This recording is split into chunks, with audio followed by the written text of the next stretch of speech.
Hello friends, मैं तरुण कुमार आपका अपने यूट्यूब चैनल इनगर क्लासेस में स्वागत करता हूं। आज हम देखने वाले हैं सेट नंबर 23 जो एग्जाम की दृष्टि से बहुत ही महत्वपूर्ण रहने वाला है। इसमें 50 प्रश्न रहेंगे आपके जीएस के। और जीएस में आपका क्वेश्चन विश्लेषण रहेगा, करंट रहेगा और स्टैटिक्स जीके रहेगा, जो एग्जाम की दृष्टि से बहुत ही महत्वपूर्ण है। यदि आप लोगों को इस चीज़ की पीडीएफ चाहिए तो आप हमारे टेलीग्राम चैनल इनकी क्लासेस पे जुड़ सकते हैं। आप हम इन सारे क्वेश्चंस की पीडीएफ अपलोड कर देते हैं, जहाँ से आप पीडीएफ आसानी से ले सकते हैं। चलिए शुरू करते हैं। हमारा पहला प्रश्न है, कनिष्क प्रथम के शासनकाल के दौरान कौन सा प्रसिद्ध आयुर्वेद विद्वान रहता था? तो वो थे चरक। कौन थे? चरक। चरक थे जो एक आयुर्वेदिक विद्वान थे। इन्होंने एक पुस्तक लिखी थी, चरक संहिता। कौन सी पुस्तक लिखी थी? चरक संहिता। आपका अगला प्रश्न है, मथुरा कला स्कूल अब अपने शिखर पर था, मतलब कब अपने शिखर पर था? तो वो था कुषाण काल में। जब कुषाण काल में मथुरा जो कला स्कूल था वो अपने चरम या शीर्ष पर था। आपका अगला प्रश्न है, अकबर ने अपने दरबारी संगीतज्ञ के रूप में किसे नियुक्त किया था? तो जो अकबर के दरबारी संगीतज्ञ थे वो थे मियाँ तानसेन। कौन थे? मियाँ तानसेन। ये अकबर के नवरत्नों में से एक थे और इनका जो पुराना नाम था, मतलब इनका जो मूल नाम था, जो रियल नाम था वो था रामतनु पांडे। क्या था? रामतनु पांडे। और इनका जो मकबरा है वो ग्वालियर में स्थित है। आपका अगला प्रश्न है, इनमें से कौन सा मुगल सम्राट अनपढ़ था? मतलब कौन सा मुगल सम्राट जो अनपढ़ था, जो कतई पढ़ा लिखा नहीं था? तो वो कौन सा था? वो था अकबर। अकबर का पूरा नाम था जलालुद्दीन मोहम्मद अकबर और इसका जन्म हुआ था 15 अक्टूबर 1542 ईस्वी को। 1542 ईस्वी को कहाँ पर हुआ था? तो वो हुआ था अमरकोट में। कहाँ हुआ था? अमरकोट के किले में। अब अगला प्रश्न है, थॉमस रो मुगल सम्राट जहांगीर के किस किले में मिला था? जो थॉमस रो था वो अकबर मतलब जहांगीर से कौन से किले में मिला था? तो आपका सही जवाब रहने वाला है वो है अजमेर। अजमेर के किले में मिला था। और ये थॉमस रो कौन था? तो थॉमस रो था वो ब्रिटिश सम्राट जेम्स प्रथम के राजदूत थे। कौन थे? जेम्स प्रथम के राजदूत। आपका अगला प्रश्न है, निम्न में से किन्होंने 1857 के सिपाही विद्रोह को विद्रोह नहीं कहा था? तो किसने सिपाही विद्रोह को विद्रोह नहीं कहा था? तो वो थे कार्ल मार्क्स। कौन थे? Karl Marx. कार्ल मार्क्स ने इसे सिपाही विद्रोह नहीं कहा था। आपका अगला प्रश्न है, पल्ली आंदोलन संबंधित है। पल्ली आंदोलन कहाँ से संबंधित है? तो आपका सही जवाब रहने वाला है वो है तमिलनाडु।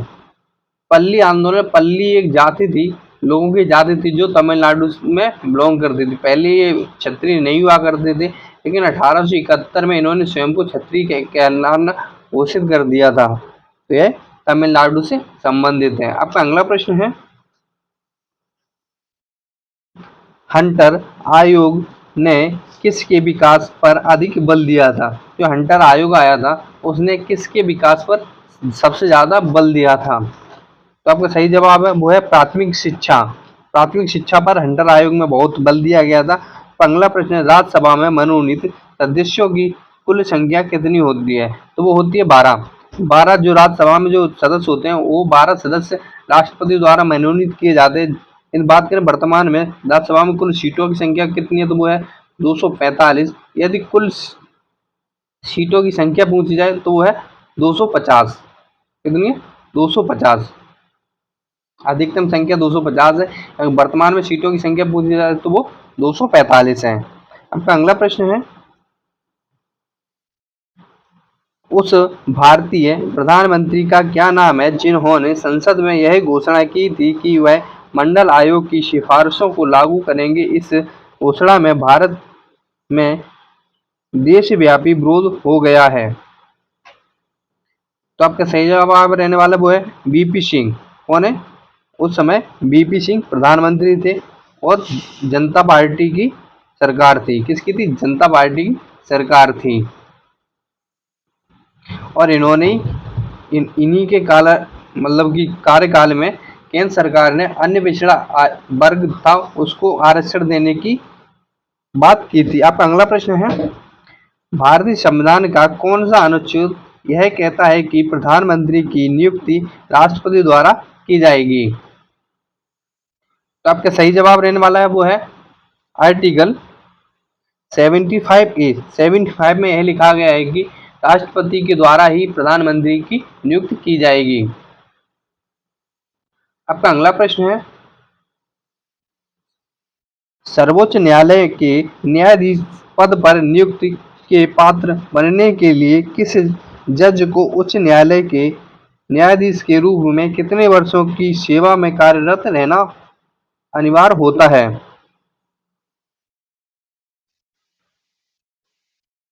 तो आपका सही जवाब है वो है 5 वर्ष। मतलब कि सर्वोच्च न्यायालय के न्यायाधीश बनने के लिए उच्च न्यायालय में कम से कम 5 वर्ष न्यायाधीश के पद पर कार्य करना अनिवार्य होता है। आपका अगला प्रश्न है, कौन सा पठार भारत के खनिज दिल के देश के रूप में जाना जाता है? तो वो है छोटा नागपुर का पठार। कौन सा है? छोटा नागपुर का पठार। इसमें कौन कौन से खनिज पाए जाते हैं? तो वह कोयला, अभ्रक, तांबा, चूना पत्थर, बॉक्साइट, लौह अयस्क आदि। अब अगला प्रश्न है, प्रायद्वीपीय पहाड़ी मैदान की एक अनोखी विशेषता काली मिट्टी का क्षेत्र है जिसे कहते हैं। जो काली मिट्टी का क्षेत्र है उसे हम दक्कन ट्रैप कहते हैं। क्या कहते हैं? दक्कन ट्रैप कहते हैं। आपका अगला प्रश्न है,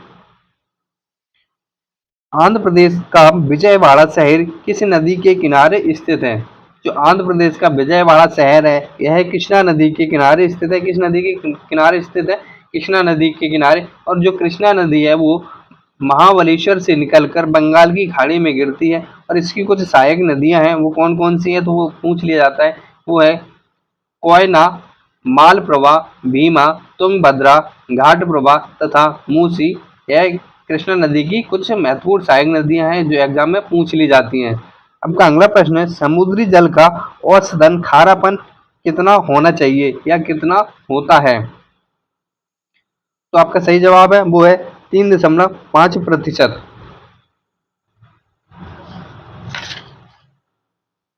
आपका अगला प्रश्न है, विश्व का सबसे ऊंचा झरना स्थित है। जो विश्व का सबसे ऊंचा झरना है वो कहाँ स्थित है? तो आपका सही जवाब रहने वाला है वो है वेनेजुएला। अबे वेनेजुएला में। वेनेजुएला में जहाँ पे ये झरना स्थित है उस वो कौन से पार्क में? तो वो है नेशनल पार्क। कौन सा है? कैनेमा नेशनल पार्क में यह स्थित है। आपका अगला प्रश्न है, मैक्सिको की खाड़ी किसके द्वारा अंटार्कटिक महासागर से जुड़ी हुई है? तो किसके द्वारा अंटार्कटिक महासागर से जुड़ी हुई है?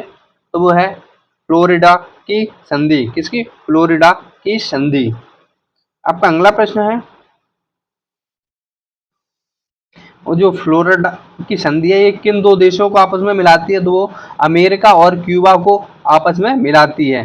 आपका अगला प्रश्न है, वह स्थिति जब एक अर्थव्यवस्था में पैसे की आपूर्ति वस्तुओं और सेवाओं की आपूर्ति से अधिक हो जाती है तो क्या कहलाती है? तो वो कहलाती है मुद्रास्फीति। क्या कहलाती है? मुद्रास्फीति। आपका अगला प्रश्न है, बिटकॉइन क्या है? तो बिटकॉइन क्या है? बिटकॉइन एक डिजिटल मुद्रा का रूप है। क्या है? डिजिटल मुद्रा का एक रूप है। आपका अगला प्रश्न है, अवमूलन का अर्थ है। अवमूलन का अर्थ क्या है? आपका सही जवाब है वो है अन्य देशों की मुद्रा की तुलना में घरेलू मुद्रा का मानक कम करना। आपका अगला प्रश्न, उत्तर प्रदेश राज्य कब अस्तित्व में आया था? तो जो उत्तर प्रदेश राज्य है वो अस्तित्व में कब आया था? तो आपका सही जवाब है वो है 1 अप्रैल 1937। क्या है? 1 अप्रैल 1937। पहले यह अवध या आगरा के नाम से जाना जाता था, लेकिन बाद में 1 अप्रैल 1937 को इसका नाम उत्तर प्रदेश कर दिया गया और स्वतंत्रता के बाद 24 जनवरी 1950 को इसका नाम बदलकर उत्तर प्रदेश रख दिया गया था। अगर बात करें उत्तर प्रदेश के विभाजन की, तो उत्तर प्रदेश का विभाजन 9 नवंबर 2000 को हुआ था, जो उत्तराखंड 13 राज्य काटकर उत्तराखंड राज्य एक अलग राज्य बना दिया गया और उत्तराखंड एक 27वें राज्य के रूप में भारत में शामिल हुआ था। अब अगला प्रश्न है, प्रसिद्ध चरकुला नृत्य संबंधित है। जो चरकुला नृत्य है वो कहाँ से संबंधित है? तो वो ब्रजभूमि से संबंधित है। कहाँ से? ब्रजभूमि से। अब अगला प्रश्न है, इनमें से कौन सा उत्तर प्रदेश का लोक नृत्य नहीं है? तो उत्तर प्रदेश का लोक नृत्य नहीं है रामलीला, रासलीला या अहीर नृत्य। ये तीनों के तीनों उत्तर प्रदेश के लोक नृत्य हैं, लेकिन गिद्दा उत्तर प्रदेश का लोक नृत्य नहीं है, यह पंजाब का लोक नृत्य है। कहाँ का? पंजाब का। गिद्दा और भांगड़ा पंजाब के लोक नृत्य हैं। अब अगला प्रश्न है, उत्तर प्रदेश के निम्नलिखित में से किस जिले में प्रति वर्ष बटेश्वर मेला आयोजित किया जाता है? जो बटेश्वर मेला है वो आगरा जिले में पड़ता है और यह पशु मेले के लिए प्रसिद्ध है। किसके लिए? पशु मेले के लिए प्रसिद्ध है। अब अगला प्रश्न है, उत्तर प्रदेश राज्य में गढ़ मेला, क्या गढ़ मेला प्रति वर्ष कहाँ आयोजित किया जाता है? जो गढ़ मेला है वो गढ़मुक्तेश्वर में आयोजित किया जाता है। यह कार्तिक पूर्णिमा के अवसर पर हापुड़, ये कहाँ पे पड़ता है? ये हापुड़ जिले में पड़ता है। किस नदी के किनारे? तो यह हापुड़ गंगा नदी के किनारे बसा हुआ है, तो गढ़मुक्तेश्वर भी गंगा नदी के किनारे ही स्थित है। अब अगला प्रश्न है, दिए गए विकल्पों में से गलत जिला मुख्यालय वाली जोड़ी का चयन करें।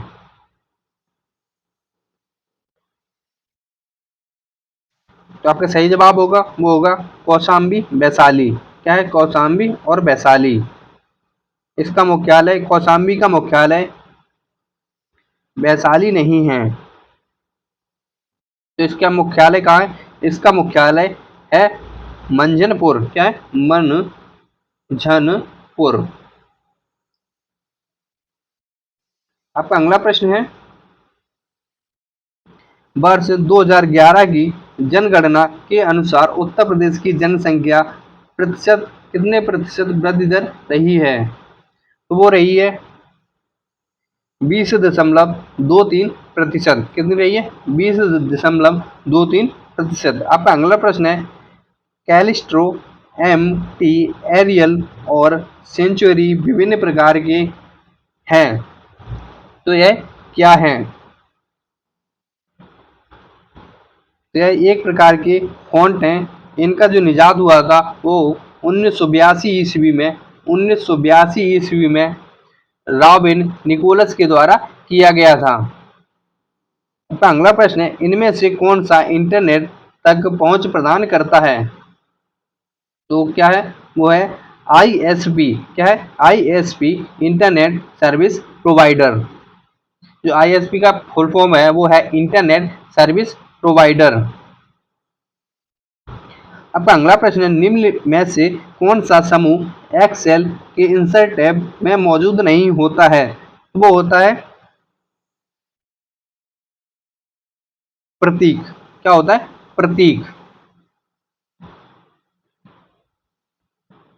सॉरी, होता है आर्टिकल, अनुच्छेद इसमें मौजूद नहीं होता है, जबकि प्रतीक, सिंबल, लिंक और रेखांकन यह तीनों के तीनों एक्सेल की इंसर्ट टैब में मौजूद रहते हैं।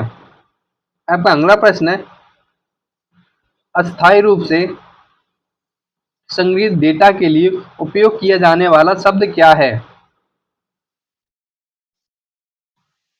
तो वो है कैश डेटा। क्या है? Cash data. अब अगला प्रश्न है, निम्न में से कौन सा एक प्राइमरी स्टोरेज डिवाइस है? जो प्राइमरी स्टोरेज डिवाइस है वो है random access memory. RAM, RAM. आपका अगला प्रश्न है, पर्दे पर उत्तल लेंस द्वारा वस्तु की वास्तविक आकृति बनती है यदि उत्तल लेंस के ऊपरी भाग को अपारदर्शी कागज से ढक दिया जाए तो छवि पर क्या प्रभाव पड़ेगा? तो वस्तु की पूर्ण छवि प्राप्त होगी परंतु उसकी तीव्रता कम हो जाएगी। आपका अगला प्रश्न है, निम्न में से कौन सा पदार्थ ध्वनिक पदार्थ है? जो ध्वनिक पदार्थ है वो है लोहा। इसका कारण क्या है कि जो चीजें ठोस होती हैं और जो धातुएं होती हैं उनमें ध्वनि के जो न्यूट्रॉन्स होते हैं, जो इलेक्ट्रॉन्स होते हैं, वो बंधन टूट जाते हैं जब उन पर कोई चीज का भार पड़ता है या उनको कोई ठोस लगाई जाती है तो इससे उसमें आवाज उत्पन्न होती है या ध्वनि उत्पन्न होती है। आपका अगला प्रश्न है, प्रोटियम, ड्यूटेरियम तथा ट्राइटियम को निम्नलिखित में किसकी श्रेणी में रखा जाता है? तो इनको रखा जाता है आइसोटोप की श्रेणी में क्योंकि यह तीनों हाइड्रोजन के समस्थानिक हैं। अब अगला प्रश्न है, निम्नलिखित में से कौन सा यौगिक संगमरमर का एक प्रमुख घटक है? तो कौन सा है? वो है कैल्शियम कार्बोनेट। क्या है? Calcium carbonate. जो इसका फुल फॉर्म सूत्र होता है वो होता है CaCO3। क्या होता है? CaCO3। आपका अगला प्रश्न है, निम्नलिखित में से उस विटामिन की कमी से के विकास का चयन करें जिसमें मुंह, गले, पैर के निचले हिस्से एवं पैर के पंजों में लाल रंग के धब्बे पड़ जाते हैं या जिनसे त्वचा रोग होते हैं, जिन्हें हम दाद वगैरह भी कहते हैं। तो वो किसकी वजह से होते हैं? वो होते हैं पेलाग्रा। पेलाग्रा रोग किसकी वजह से होता है? तो वो विटामिन B3 की कमी के कारण होता है और जो विटामिन B3 पाई जाती है वो मुख्यतः मांस, मूंगफली, आलू, टमाटर, पत्ती वाली सब्जियों में प्रचुर मात्रा में पाई जाती हैं।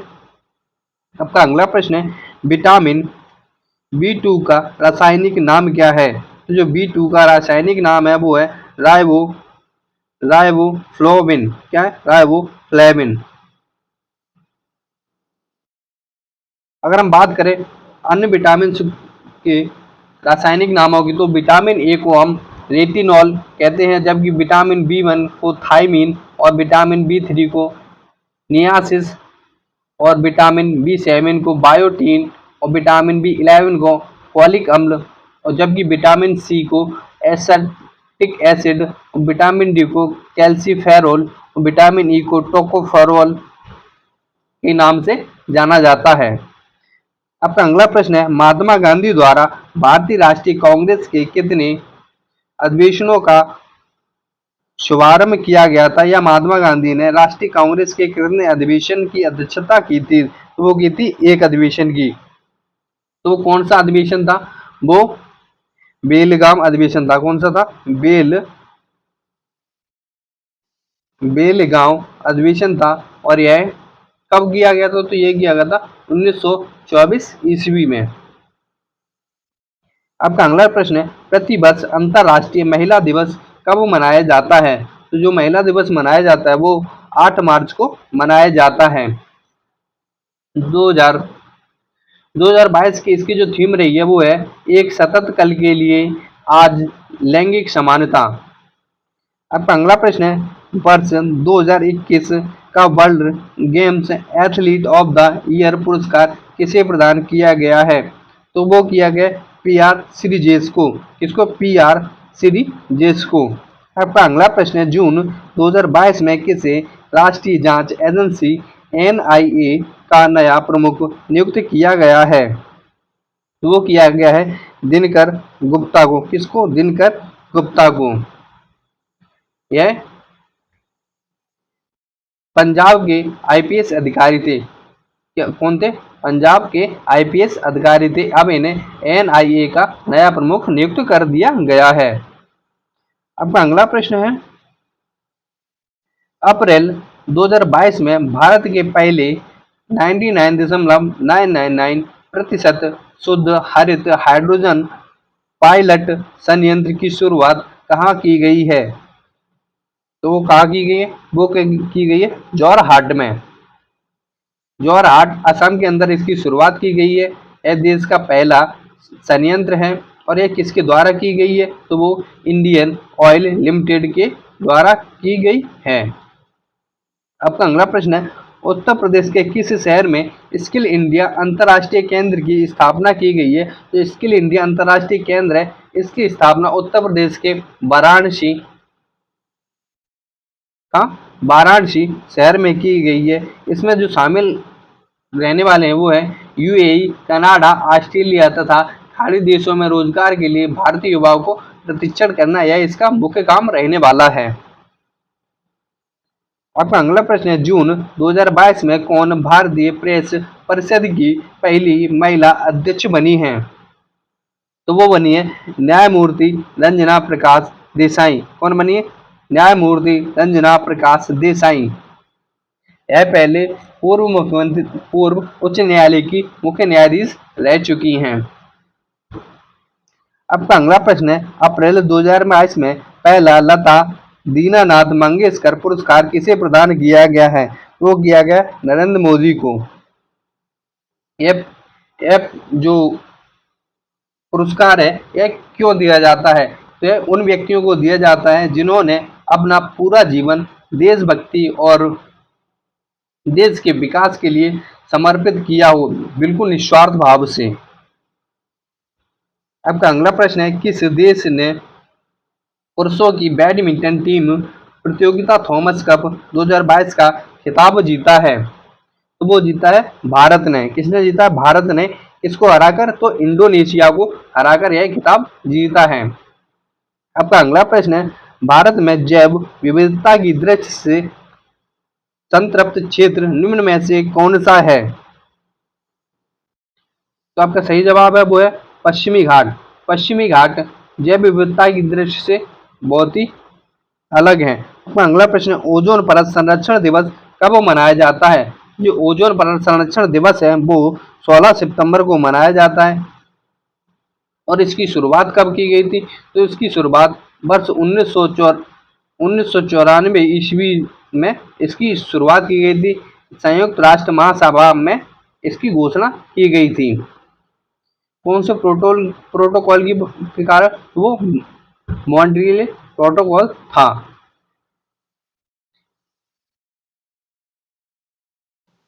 ये हो गए आपके पूरे प्रश्न। यदि आप लोगों को इसकी पीडीएफ चाहिए तो आप हमारे टेलीग्राम चैनल पे जुड़ सकते हैं। वहाँ पे हम इसकी पीडीएफ अपलोड कर देंगे, आप वहाँ से पीडीएफ डाउनलोड कर सकते हैं। और टेलीग्राम चैनल की लिंक आपको हमारे वीडियो की डिस्क्रिप्शन में मिल जाएगी। वीडियो यदि आप लोगों को पसंद आई हो तो वीडियो को लाइक कर दें, साथ साथ चैनल को भी सब्सक्राइब कर लें। मिलते हैं अगले टेस्ट पेपर में, तब तक के लिए जय हिंद।